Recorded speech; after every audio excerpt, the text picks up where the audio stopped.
Welcome to the Marketing Trench. So excited to have you all here today. So today we are going to be bringing on a good friend of ours, Will Gray. We're talking about Zapier. It's not Zapier. Don't call it Zapier. Zapier. It is Zapier, and it makes you happier. Oh my God. That's right. Happier with Zapier. Happier with Zapier. Wow, we are not doing this right now. So here's the deal. 30,000 foot level, okay? We reference this tool regularly here on the Marketing Trench. We're always talking about, oh yeah, you can do these things and then use Zapier to blah, blah, blah, blah. And Ricardo and I were talking this week and we realized two things. One, that Scott was not going to be here because he's lazy and useless. But two, Scott's not going to be here? No. Guys, I can't do this without Scott. I'm sorry. Honestly, we can barely do this without Scott. So the second thing we realized is that we drop this reference to this tool called Zapier all the time. And if you were to go look in the Marketing Trench archives, you will not find a single episode dedicated to this very, very powerful tool. It's really a linchpin in any tech stack that is going to be connecting various parts, whether it's email, CRM, anything like that, follow-up campaigns. All of it really does rely pretty heavily on Zapier. Yeah. And Will here is very, very good. I would call him an expert at Zapier. Zapier at the Zapiers. But here's the thing, okay? You'll notice that Will does not have the company for which he works in his description. And all we can say is you should absolutely not Google search Will Gray and title. That's secret.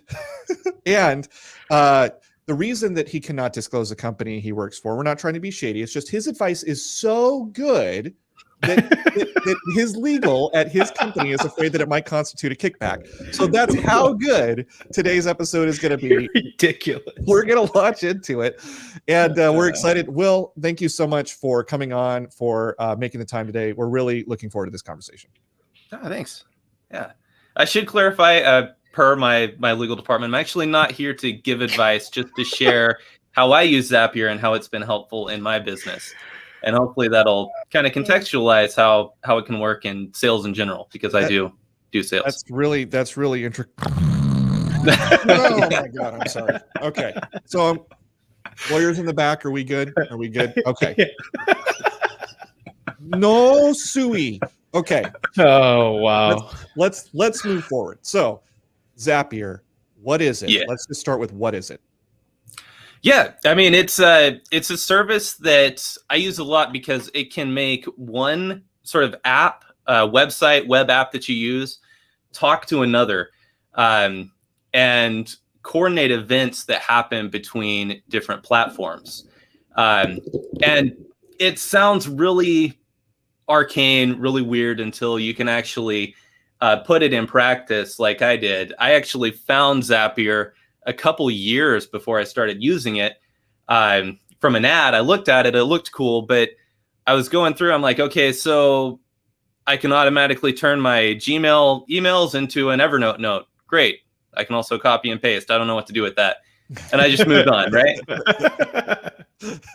And then I started using automation in my own business. I was using ConvertKit to automate a lot of my follow-up with customers and to activate like ConvertKit drip campaigns.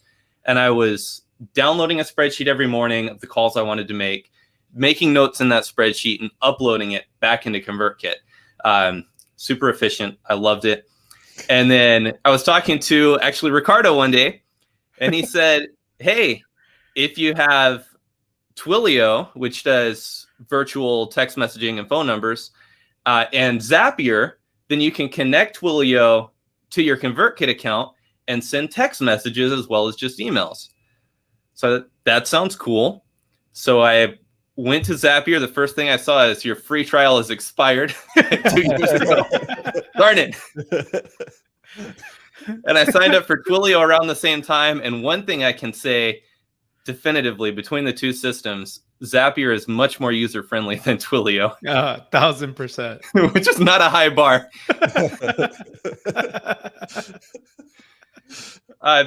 But you may have also heard the term like API, right? And if you are fluent in like the software development and stuff that you would need to really leverage and use APIs, if you have a developer on staff, or if you're a developer yourself and you have your own server, you might not need something like Zapier. But if you don't fit that description, it makes it a lot easier than which is learning how to build a everybody. server, learning how to write JavaScript, that kind of stuff, right? Yeah. So the simple version, like when I was using it in ConvertKit, I would add to my automations, not just the email drips, but then it would add certain tags in ConvertKit, right? And then I can go into Zapier and actually build a flow that says when a tag is added to a contact in ConvertKit, get their phone number from ConvertKit, give it to Twilio, and have Twilio send this text message to that person. Okay. And that was my baseline application of Zapier. So here's the website for those who are GDPR. Let me click that. Okay, so let me go ahead and show you guys the website real quick if you're watching this. And this is how, Will, I love your synopsis of it and what you used it for initially. I mean, that's exactly right. It's connecting, all the various parts of your ecosystem together so that they talk to each other so that you don't have to do things like download a file here, upload it into that thing to trigger, these actions. It can all be done automatically. And if you're browsing, you can see there's quite a bit that they've got here in terms of workflows and branching logic. They've got trigger events, built-in actions. If we were to look at let's real quick talk about the pricing before we dive in, just so you know what we're looking at here. So they've got different plans. And they break it down by task. Can you just tell people what is a task in Zapier? Yeah, so a task is basically a step that Zapier is going to take on your behalf. So in my example of when someone is tagged in ConvertKit, send them a text in Twilio. That send them a text counts as a task. So every time you tag someone in ConvertKit with that particular automation, that Zap running, you would use one task, right? Okay. If it was, for instance, when someone is tagged, send them a text, and then send me an email notification that you sent a text, that's still one automation, but it's two tasks. Sending the text message, sending me the notification. Got it. Okay. That makes sense. So if you're going to do very little with Zapier, 50 tasks a month, right? Then you can pay basically nothing.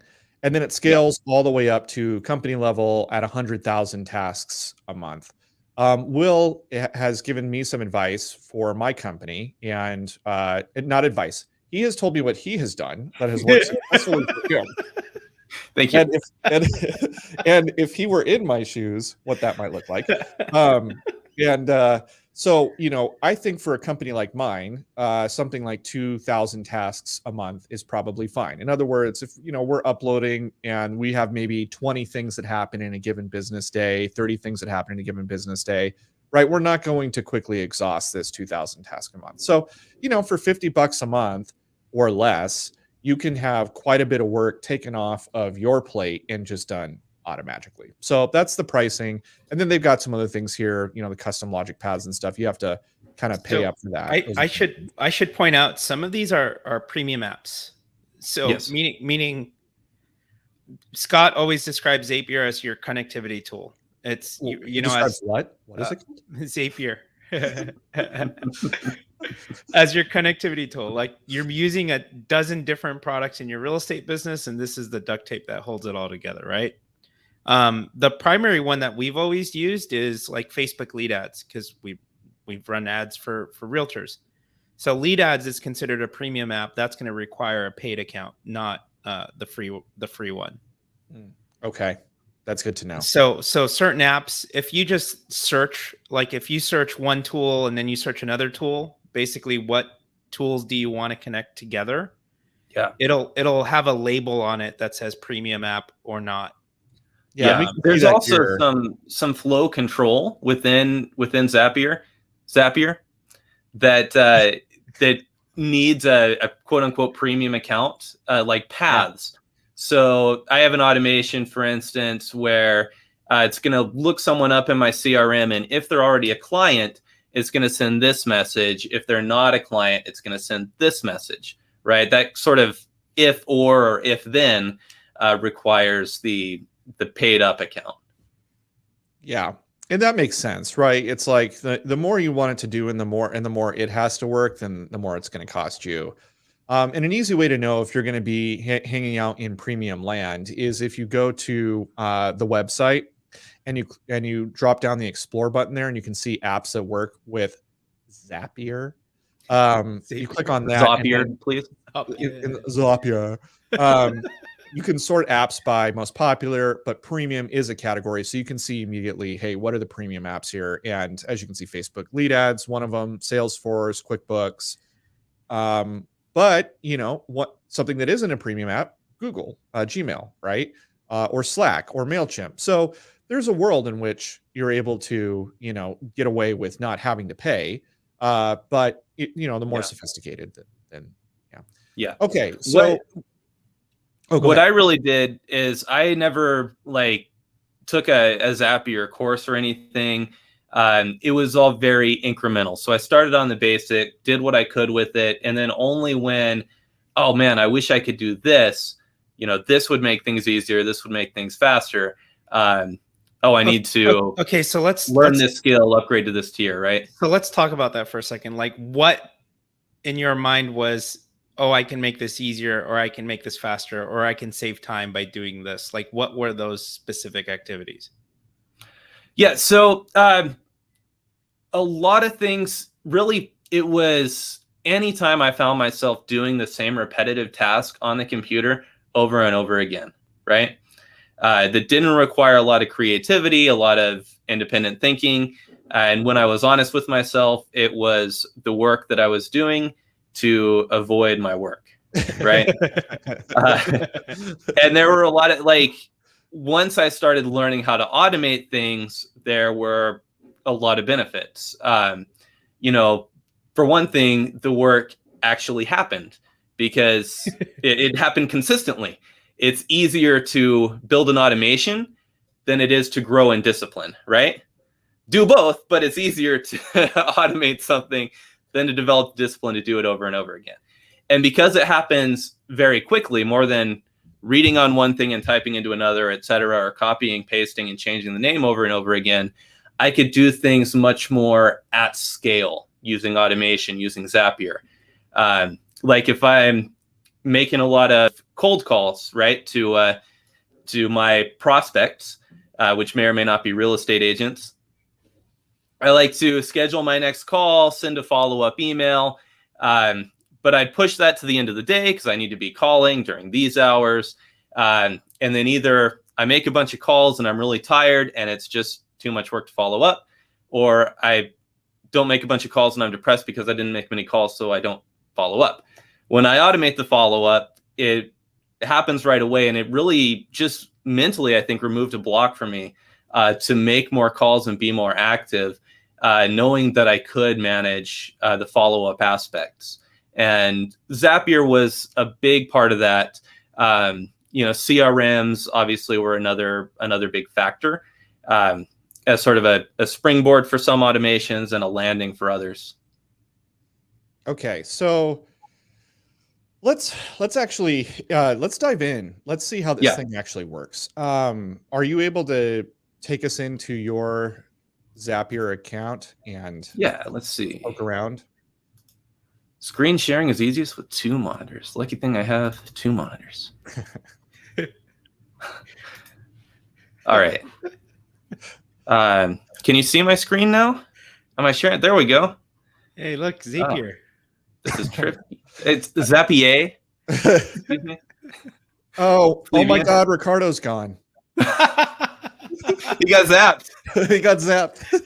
He got zaped. Sorry, zaped. That sounds wrong. Never mind. Anyway, so I'm going to actually build something, I think, that that I've kind of wanted to do in my business for a while. And that can be sort of a use case for Zapier, right? So keeping track of what I actually need to do in my business, like, hey, someone requested, a flyer box, right, for their open house. I get the email. I want to remember to do it. I don't want to necessarily rely on my memory.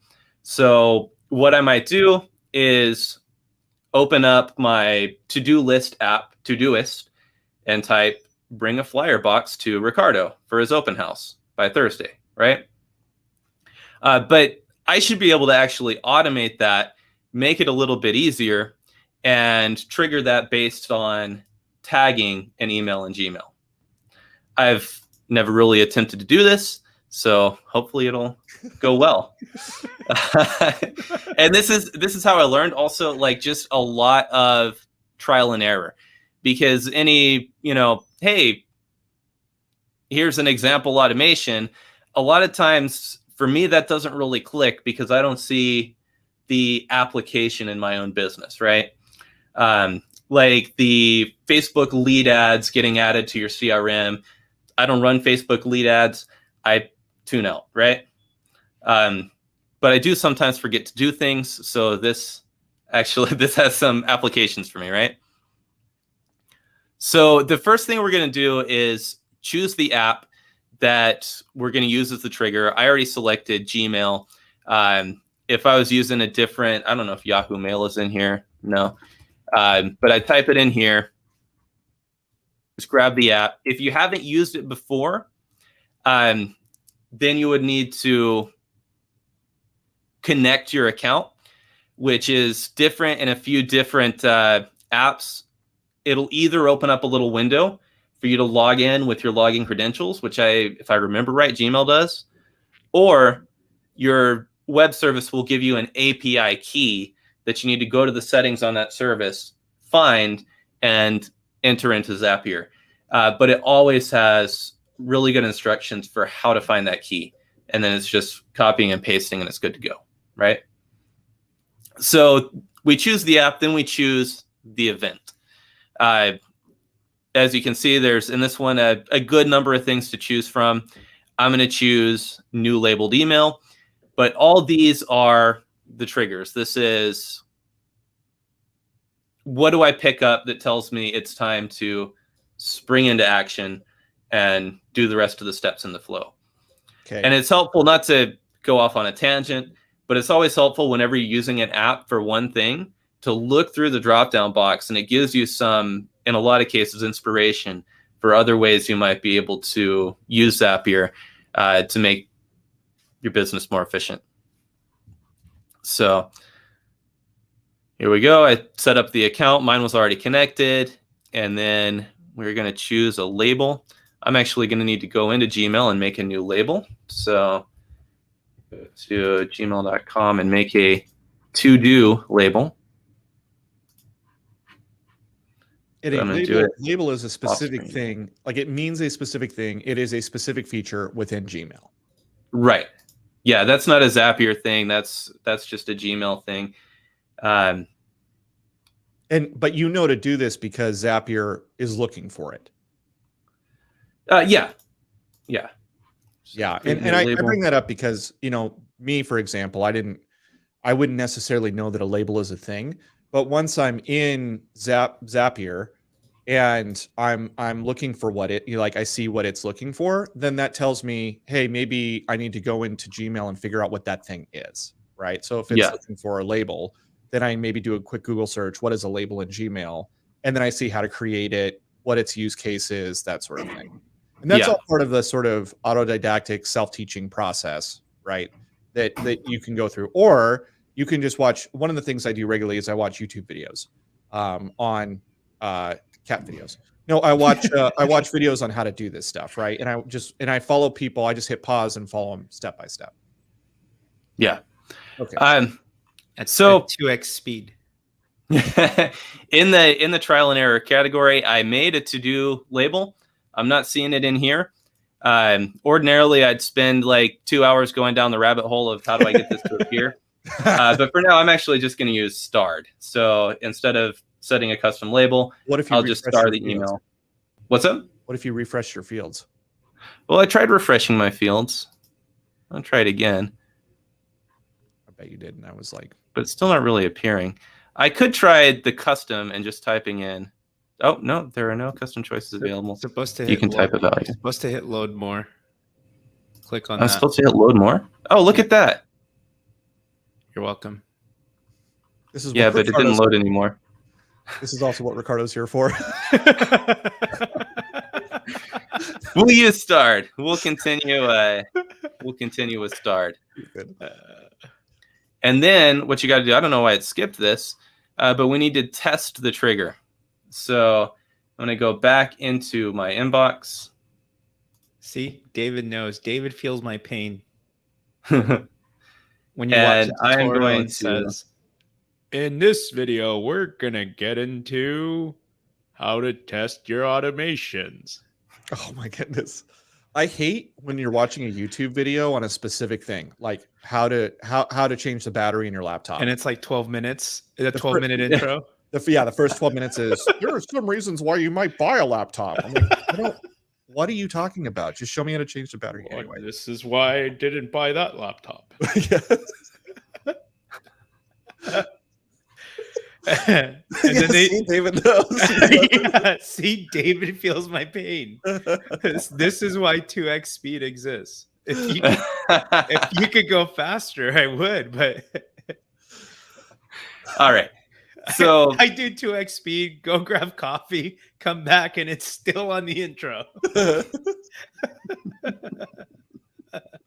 you know they have 2x speed on Netflix now? What? Why For would when you love watching the movie, but you wish it was over sooner. Couldn't find a labeled email. I swear I started an email. Well, this is going well. I think we're quickly leaving kickback territory.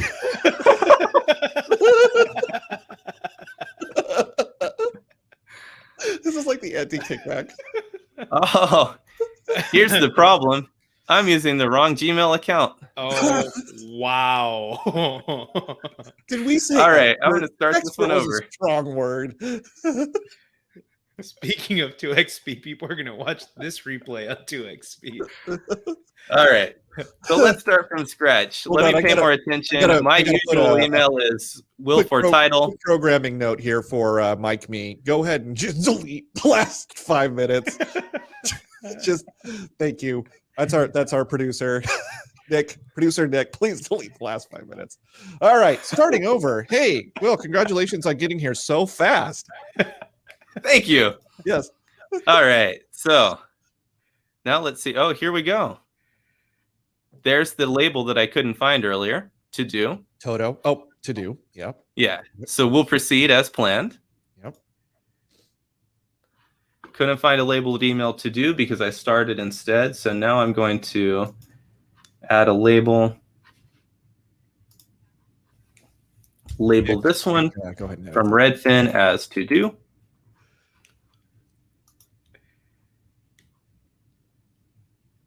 Test, Trigger. and then here we go. Okay. Yeah. So you always have to create a test event in Zapier in order to proceed, which sometimes it can be an inconvenience. Sometimes you want to set up automations for events that might not happen until you start using the automation. But you have to give it some test data, not just for testing, but also so that it can give you the examples and use data to work through as you build it. So it knows sort of what kind of data is incoming in order to build the rest of the flow out, right? Don't try to skimp out. Always test your stuff. Yeah. One thing I've liked to do that's been helpful, and I'll show more on this step too, but this is what the Zapier flow looks like. These boxes get broken down into these little rectangles. Everything we just put in gets reduced to this new labeled email in Gmail until you click on it, re-expand it, and you can work through it. So I always like to, unless like here it's somewhat obvious, I like to rename my steps, especially if I'm building a long automation. I like to give it the most descriptive name possible, because it doesn't really give me otherwise to put in notes to say what I'm trying to do. So especially if there's a lot of steps, if it's kind of complex, it makes it a lot easier to go in and troubleshoot when things don't work, which happens all the time. Yeah. Every time. It never works the first time. That's the rule of Zapier. Actually, that's If what it we were look- proving earlier. This was all Yeah. part of the plan. Yeah, exactly. I'm playing 4D chess here. Yes. If it looks like it worked the first time, it didn't. You just haven't found the error yet. So I've built my trigger. Step 2 is an action. And I have 2 types of actions to choose from, really. One of them is an actual action, but the other type of action is a lookup action, where it's just going to go to another server or another service, run a search, and pull in some data that it can use for the rest of the automation. So if I wanted to get fancy, I could add a step in between here to look up the from email address in my CRM and see if they exist in the CRM. And if so, add in their name, their email address, their phone number to my Todoist, right? And I might jump in and do that time permitting, but that can get kind of complex. We might need to use paths to do something, if it exists, and something else if it doesn't. And it would be much easier to break and actually take a long time to do. So we're going to keep it simple. Wait, I gotta pause you. I gotta pause you. Will. Sorry. Ricardo, how well does David know you? I'm gonna put it up.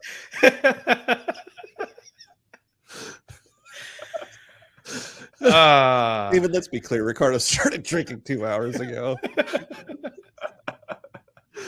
Okay. I'm sorry. 5 o'clock somewhere. I like David. So with this, we're just going to use the first one. This is the one I use most of the time with Todoist. Just create task, right?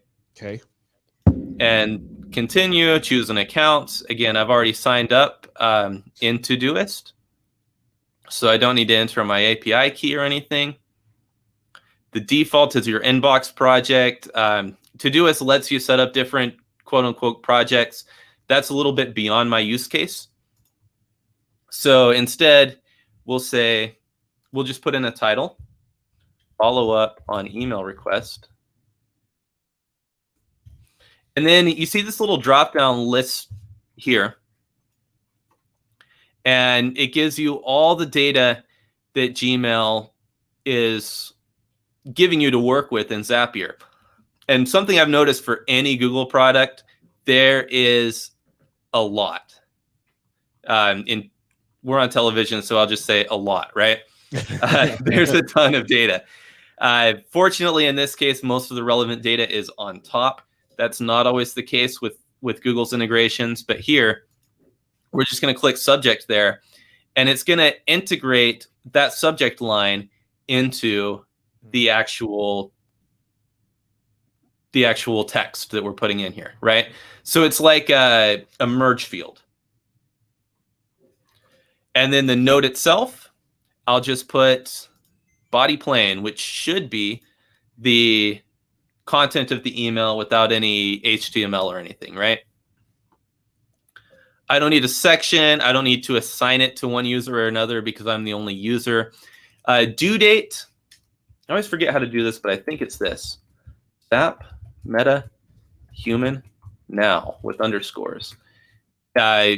It's like an automatic Zapier variable, which you can always Google, but basically it's going to set it to do right now. So that, like in Todoist, things get lost if they don't have a to-do date attached. Other to-do apps might work different ways, but I have had automations where I set it up with Todoist and I didn't put in a to-do date. I tested it and I thought, great, it works the first time. And then I was going through and not seeing my tasks because it didn't work the first time. It wasn't actually showing up as due, so it didn't get done.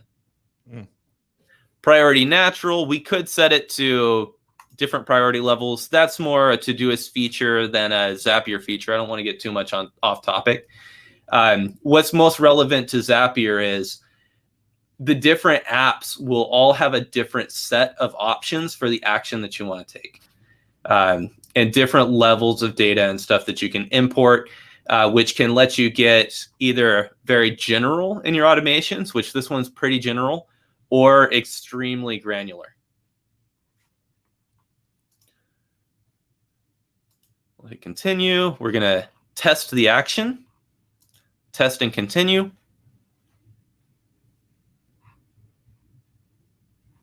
And it says the test was successful. A task was sent to Todoist just now.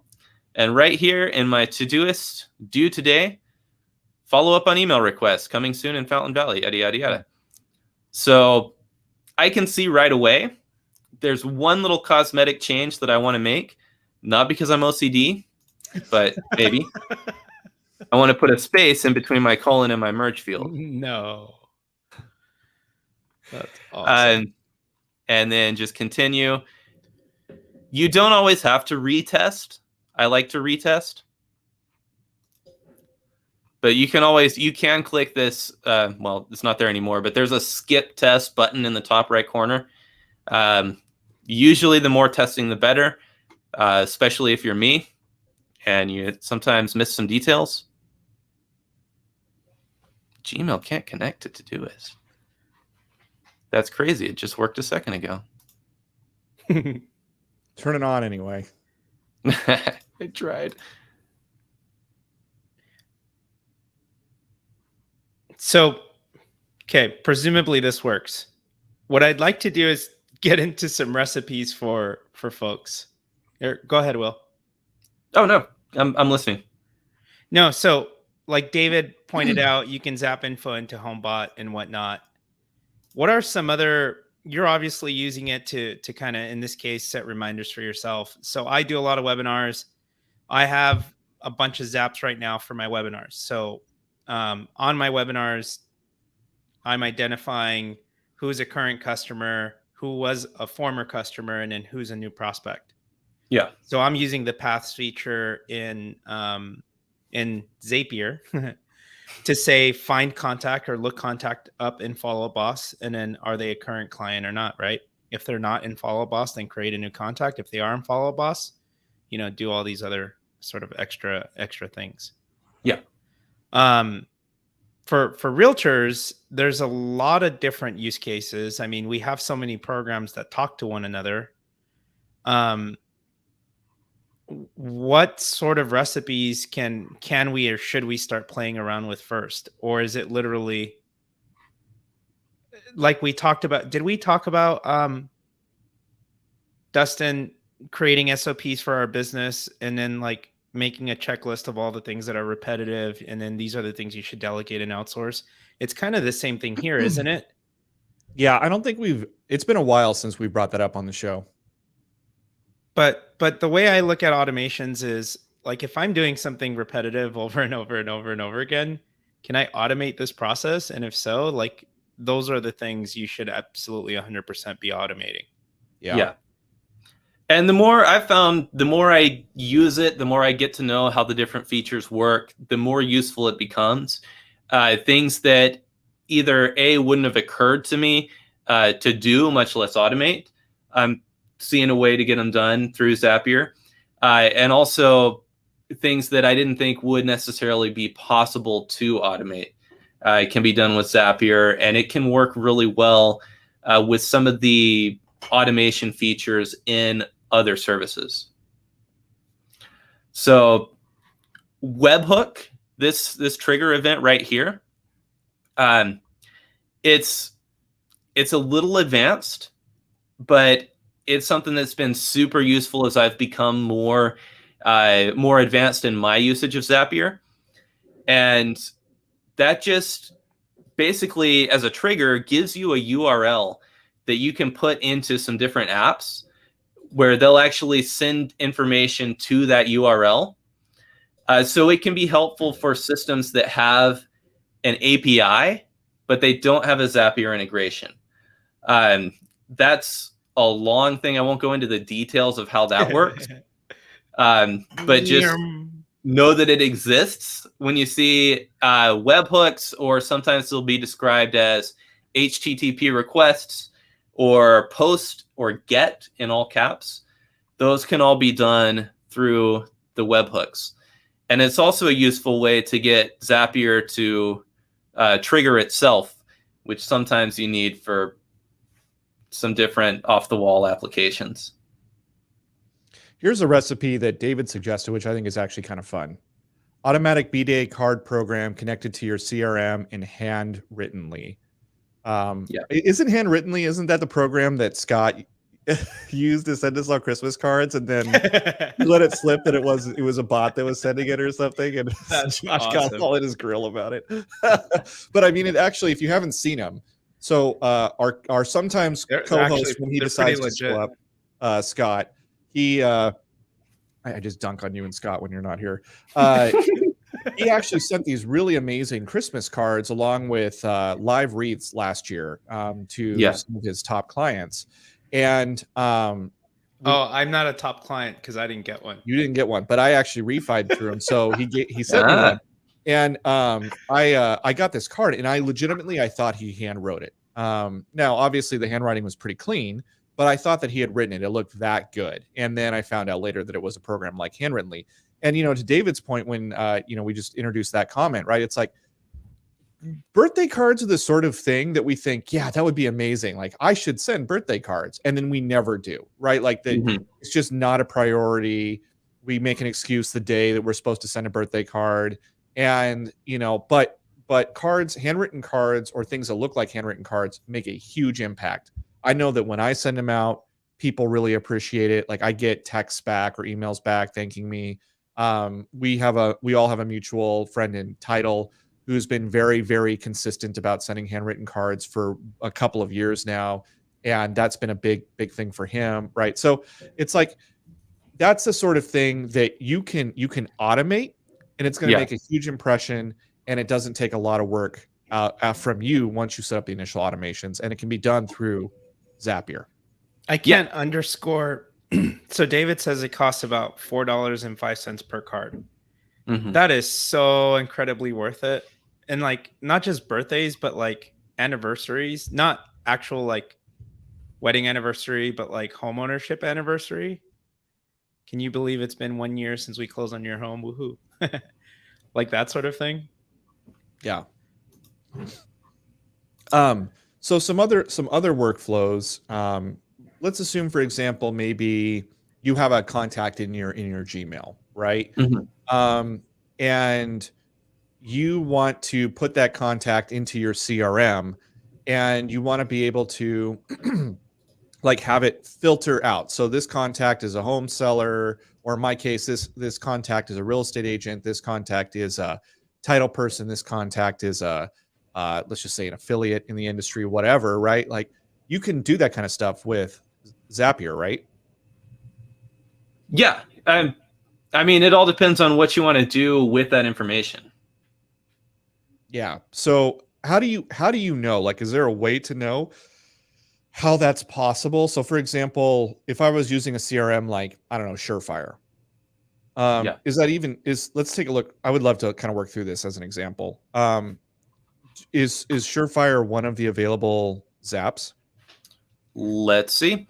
I don't have a Surefire account, so I wouldn't be able to like create any test Zaps with it. But the way I always like to check, they give you an apps interface, but it's not actually super user friendly. I actually like to just go into the Zaps interface and just type in the app. So Surefire, yes, it exists, but it doesn't have a trigger event that's available. So what is that? It's unusual for a CRM.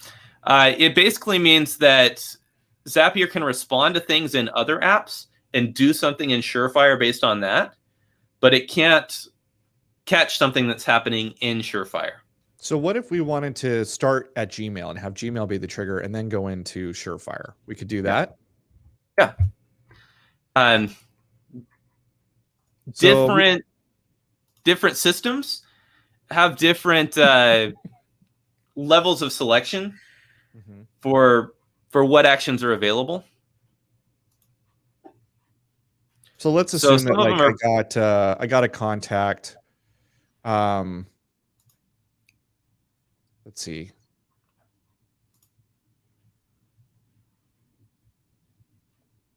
And I wanted that, like, I got an email from, let's assume I got an email from Ricardo at Follow Up Boss. And I wanted that email to be zapped from my Gmail. And in my Gmail, I have Ricardo tagged as an affiliate. Yeah. And because Spam Master is not a category. And so I have him tagged as an affiliate, and I want it to feed into my Surefire CRM Yeah. as an affiliate. Is that possible? It looks like the only action that Surefire has directly available in Zapier is create a contact. Interesting. So that would really only be useful if you wanted to create Ricardo. Okay, and if I wanted to create Ricardo as an affiliate, is that possible? That we'd actually have to like have to log create an into account? the app to get in and see what kinds of options it gives you when creating a contact. A lot of times it'll give you the ability when you're creating a contact to set custom fields or add tags, however you're keeping track of that data. So most of the time the answer would be yes in my experience with the different systems and CRMs I've worked with. Yeah. So it just, I think part of it is, if you're not sure, this is actually really, this is a great use case, because it looks like this particular CRM, this particular CRM has trouble, integrating, playing nice with the things. So if you don't know if your CRM is going to play nice, you can sign up for the free account and just kind of poke around as much as possible. I mean, if you're trying to do like a premium thing, then that's going to be a little more challenging. And in that case, you may even want to look into, oh, interesting. You may want to look into a Google video about how to do something like this too, because, odds are somebody has recorded a Google video about how to do what you're trying to do. And you can see if it's possible. Yeah. I have a couple of apps that I work with where, like Surefire, they either don't just have very many options at all, or they don't have the options for what I want to do, but they have an API. And that's when I use the webhook feature a lot, because that's what allows Zapier to integrate with those APIs. It's a lot to learn.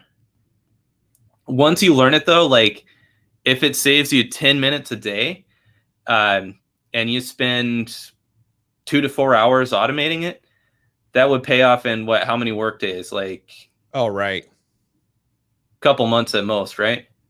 Yeah. Especially, if it's something you do frequently, it'll pay out real quick. Yeah. Or plus, something you should do frequently, but don't. Yeah. Like birthday cards. Ricardo, do you have some other recipes in mind? You were talking about recipes, and, Will's ability to suggest some of these things might be a bit limited, but you can drop some and we can maybe poke around and see what that looks like. Well, so my use case is a little different for what I'm using it for work. But if I think about realtors, there's usually, we always talk about, like with online leads, and we always say a lead is going to be ready to convert when they're ready, not when we want them to be ready. Yeah. So traditionally, a lead comes in, we put them on a drip campaign. That drip campaign runs for whatever period of time, and then that's it. The action's over. But how then can we start to implement other things and layer on that automation so that when this automation ends, another one picks up or continues? So that if you do have a system like HomeBot and somebody raises their hand or asks a question in HomeBot, or there's other products, a product I saw recently called Revaluate. So Revaluate lets you upload your database, and it runs an algorithm that says, out of the 100 people in your database, Ricardo, these 9 contacts have a sell score of 80% or higher. Basically, these are the ones that have a high propensity to sell based on all of these like criteria. Those are hand raisers. Now, there's nothing that Revaluate does to basically engage them at that point in time. But if I've identified that these 9 contacts have a sell score of 80% or higher, then I can trigger an automation to run and say, hey, send them this text message or send them this email. And the email could be something like, hey, Ricardo, normally I only do, I'm spending some time this weekend creating custom CMA reports or competitive market analysis reports for some of my favorite clients, people just like you, homeowners just like you. Normally, I only create these for people that are thinking of selling their home, but given today's market, I thought it may be valuable for you to have it, even if you're not. Would you like me to create a custom CMA for your home as well? Now, I just said all of that. The cool thing about automation, tools like Zapier and all of these things is doing that one report sounds like a lot of work and sounds like a lot of me combing through my database. But if I spend like an hour or two setting up those automations now, Right. they can run automatically in perpetuity today, tomorrow, the next day, the next day, the next day, the next day. Yeah. So it's that on while you're off. it's on while I'm off. Like the goal of all of these automations is to basically set them up so that your marketing is happening 24/7, but also to take the guesswork out of when you come into the office, sit down and plop in front of your computer. It's not, okay, there's a lot of data in front of me. What do I do with it? It's no, these automations are already running. Here are your hand raisers. Those are the ones you should call. Yeah. Go ahead. Sorry. Something that I want to just sort of add on to that and to some of the cases that you were talking about, Ricardo. Like when I have a drip campaign that runs out, right? There's always this temptation to, I want to build like the perfect automation and have everything be automated. But in the meantime, like I would never hesitate to start with what I know, or start with something extremely basic, right? So this is actually a pretty good idea. I might take my drip campaigns that run on follow-ups for like meetings or something and say, okay, so I have a meeting with Ricardo. It goes okay, not great. I'm going to send him this follow-up campaign and it runs maybe for 2 weeks, right? If I don't get any responses over those 2 weeks, I don't want to lose touch necessarily with Ricardo. So I'm going to set something up in Zapier that will catch the 2 weeks are up and there haven't been any responses. I don't know right now, setting up that automation, what I'm going to want to do or what I'm going to want to evaluate. So I'll just have it send me an email. Hey, this drip campaign has run out. We haven't received a response from Ricardo. Here's a heads up. Here's a link to Ricardo's page in your CRM. So it's not as fully automated as we necessarily like things to be, but it's enough that I'm not forgetting That's to what I was follow gonna up. say. Sometimes that nudge is all you need, though. Yeah. And then I receive those notifications and I just pay attention to what I do with them. Mhm. And then if I look at what I've been doing with those notifications, okay, is there anything in there that can be automated, that can extend my automation where it's more autonomous and less reliant on me not being lazy? Yeah, and I think that this is a really important thing to point out. This value of sending yourself notifications. Here internally at Lighthouse, we've structured our CRM not to do the follow-up and not to be the closer, but to be the nudger to our sales team. You know, because I recognize that my sales guys are at their strength, they're at their best when they're picking up the phone, when they're sending a text message, because, you know, they're the ones who are the humans to other people. I mean, they're the ones that have the relationships, right? And so we use a CRM to say, hey, you know, such and such a person opened up escrow today. Call them and say thanks, right? And they wouldn't otherwise know that, but for the automation that we have running in the background. And, you know, of course, at that point, my guys know what to do. And if they have, you know, 7 or 8 of those every single morning they wake up to, these are the people that close, say thank you. These are the people that open and say thank you. These are the people that we haven't heard from in a few weeks, check in, say hi. Like that's all they need. And they can just burn through their email and one at a time, check the box, right? And to their clients, that's going to feel amazing because to their clients, they're like, oh, Dustin knew exactly when to call me, right? Yeah. And no one has to be the wiser that a lot of this stuff is just happening automatically in the background. So speaking of also contacting yourself, sending yourself reminders, one of my favorite automations that I've set up Some of it takes place on Zapier. A lot of the muscle actually lives on Twilio. But I set up an automatic accountability system for myself, which I think is really cool. And it's like super flexible. Like I can use it to keep myself accountable to how many prospecting phone calls I make in a given day. But, you know, I could also use it to build habits, try to break habits like, hey, did you work out today? Yes or no? And actually track and use that data. So there's a schedule trigger in Zapier where it's not waiting for something to happen in Gmail or in my CRM or for a text message to come into Twilio. It's just saying, oh, 5 o'clock on a work day. So rather than using, in this case, Twilio's built-in events are a little limited. So I use that webhook to send a request to the Twilio API. Twilio takes it from there and it does an event that it calls send a text message and wait for a response. So it'll send me a message and wait for up to 2 hours to see what I send back, right? And then it'll say, hey, Will, it's your automation. How many calls did you make today? I type in a number and it texts that number to my accountability partner. Or it'll say, hey, you know, it's 7. I asked Will at 5 how many calls he made and he didn't answer. You know, he owes you $50 or whatever, right? And because of the flexibility of automations, it doesn't have to be to an accountability partner. It could actually build an ongoing Google spreadsheet of how many calls I made, or if I worked out on these days, or when I didn't respond to my accountability automation. That's awesome. It is. It's awesome. fun. David had a few really cool recipes that I'm going to put up on the screen here. Yeah. So he is. Oh, yeah, that's the whole thing. So he's sending his. I don't know what BNT is. Do you guys know what BNT is? I think it's Be in Touch CRM, which both exports to Zapier through app and webhooks. Okay. So he's sending it to HomeBot, which is a program we've talked a lot about here on the program.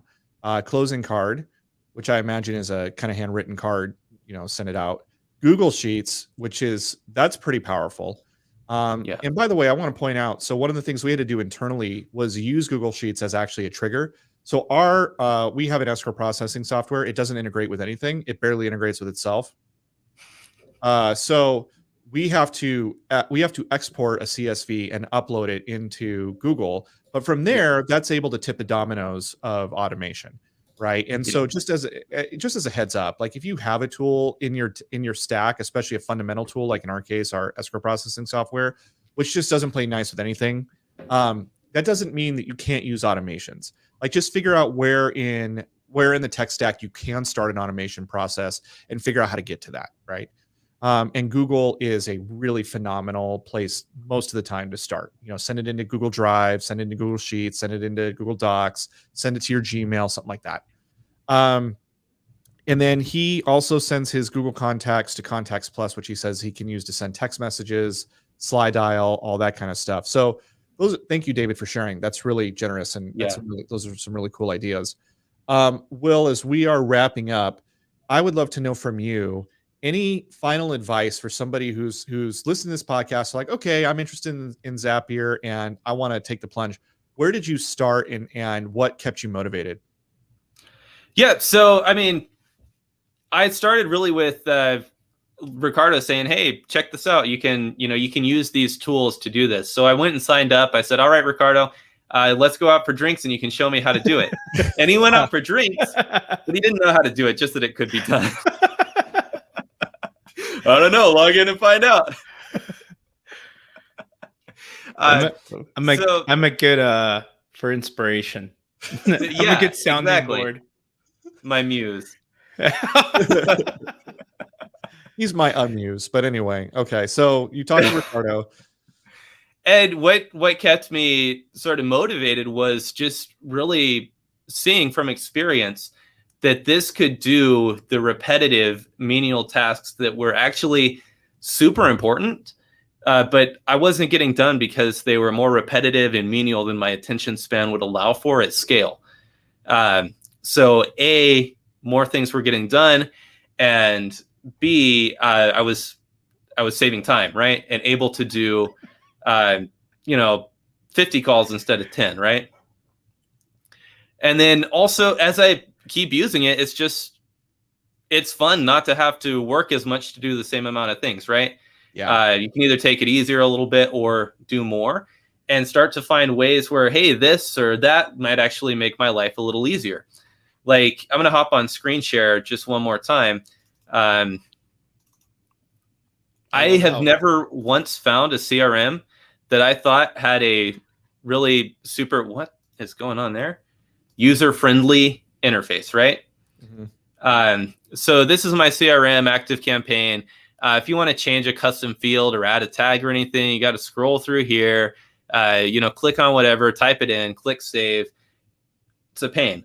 And then, if I wanted to set an appointment with my client here, Ricardo, I'd have to leave my CRM, go into Google Calendar, add the appointment, right? So I actually set it up for a few shortcuts for myself, like so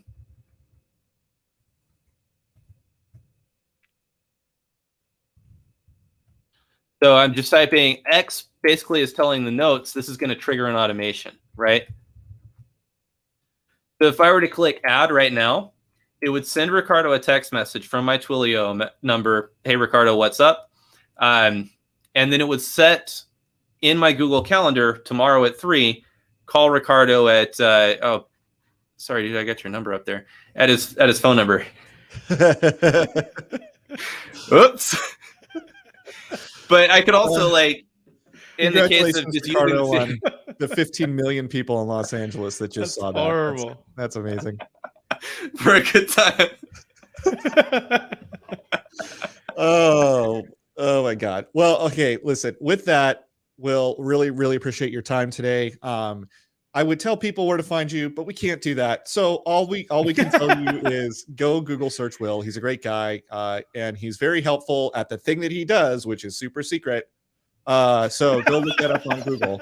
And Will, we really appreciate you. If you want to find more about Ricardo Bueno, awesome, you can go to ricardobueno.com. He's got his own podcast on the side. He's always offering really helpful tips, advice, strategies, recipes. So if you're into that sort of thing, Ricardo's website, ricardobueno.com, is where you can find out more about that. And if you want to find out more about escrow, because I don't know, you're bored, you lost your pulse, I don't know what your reason is. But if you want to find out more about escrow, or if you're a buyer or seller, and you're wanting to know what your closing costs might look like if you go into escrow here in the state of California, you can go to lighthouseescrow.com, scroll down in the middle. You can see a free closing cost calculator right there that you can use to get some estimates very quickly. Yeah, that's just helpful information. If you want to connect with me or my team, our information is there, and we'd love to answer any questions you have, even if you don't have an escrow with us. Even if you're thinking, hey, I might go into escrow and I've got some questions about, say, how we're holding our property and what it might look like I'm in a probate, and what are the steps of an escrow and a probate. Happy to help you, love to help you. Reach out to us, give us a call, or shoot us an email. We are here for you. All right, guys, this has been great. Until next time, this has been the Marketing Trench. yeah. Yeah.